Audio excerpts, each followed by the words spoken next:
Telling stories is one of the most human things we do. It's what separates us from the rest of the animal kingdom. Apart from bees. Bees have storytelling skills that allow them to retrace their tracks back to different sources of food. They dance in front of other members of the hive and communicate the whereabouts of a food source in accordance with the sun.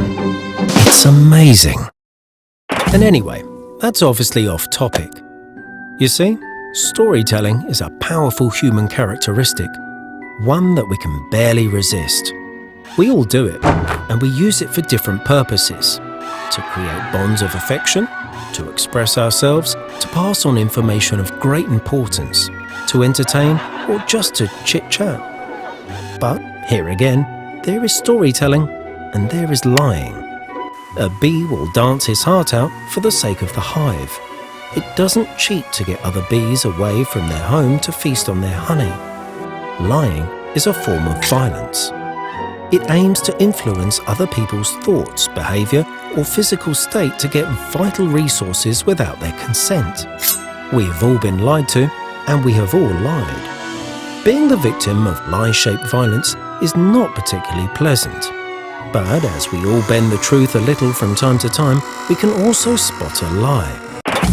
From early childhood, we are being prepared for the practical aspects of lying.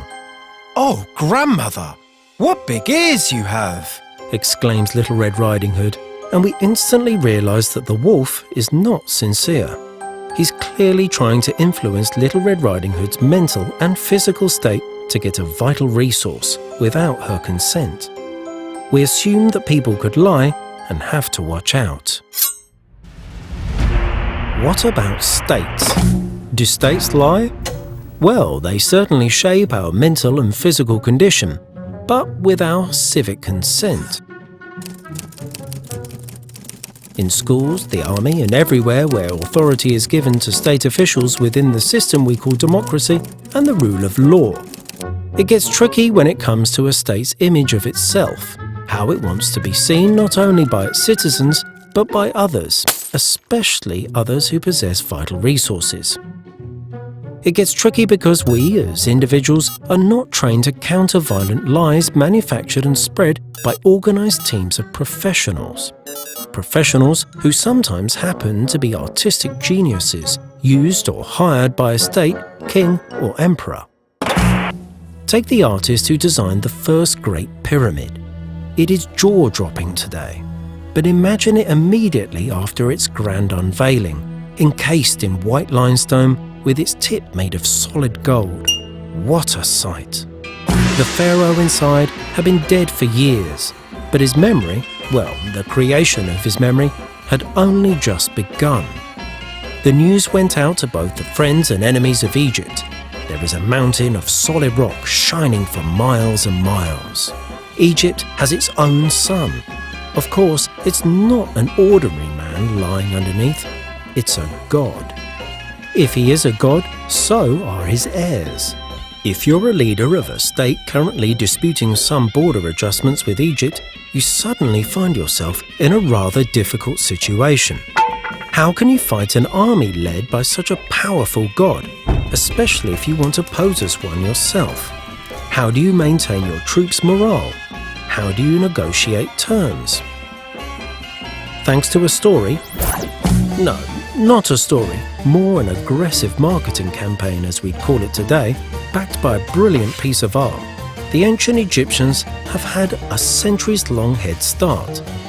They are still inhabiting our imagination after more than 4,000 years.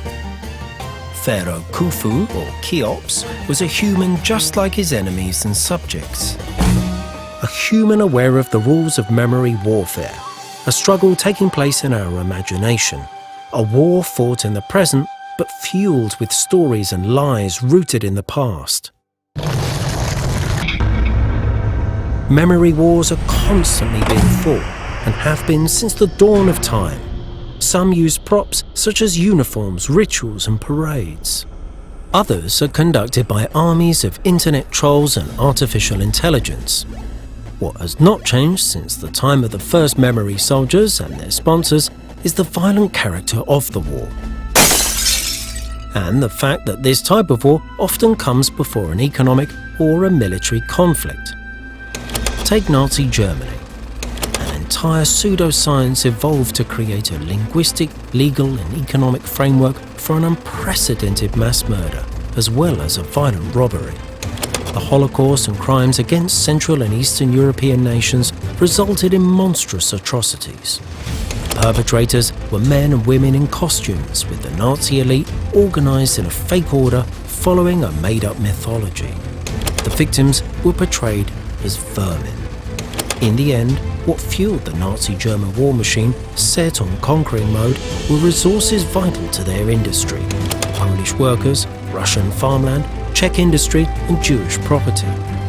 But what captured public opinion, both domestically and internationally, were violent lies about the proven Slavic inability to govern and manage, or the Jews' traditional hatred of Gentiles. As in every other conflict, the weapons and means used in memory wars develop and change. It was pyramids for the Egyptians, but triumphal arches and columns for the Romans. Damnatio memoriae.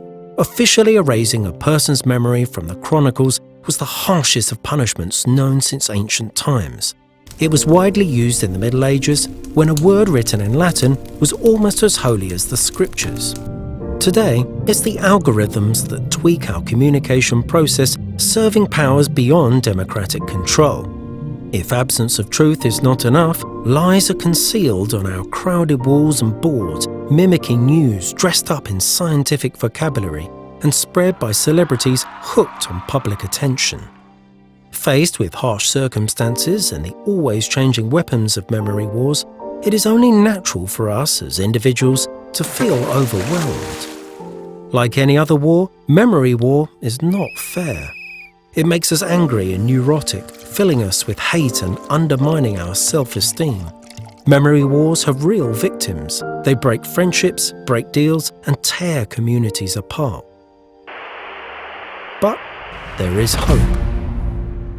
If you don't believe me, ask the ancient Egyptians, ask the Romans, ask kings and emperors. You can actually ask members of the Nazi Party, if you can find any still alive. And you can certainly ask a historian, preferably one working closely with other historians from neighbouring states that have long been engaged in pointless, costly and violent memory wars. He or she will tell you that, as with any other violent conflict, a memory war is won by people understanding that it benefits few but affects all. The divisions created by warmongers are used as a means to control. Resources obtained using violence will debase and corrupt the system they fuel. Above all, realizing that a memory war is actually going on is a battle already won. To win this memory war or the next one, you need to keep an open mind and ask lots of questions. In the famous words of Roman military strategist Publius Flavius Vegetius Renatus, si vis pacem, para bellum. If you want peace, prepare for war. Welcome to History Lessons, developed by a team of historians united in the European Network Remembrance and Solidarity. We ask lots of questions. We answer some of them. We come in peace.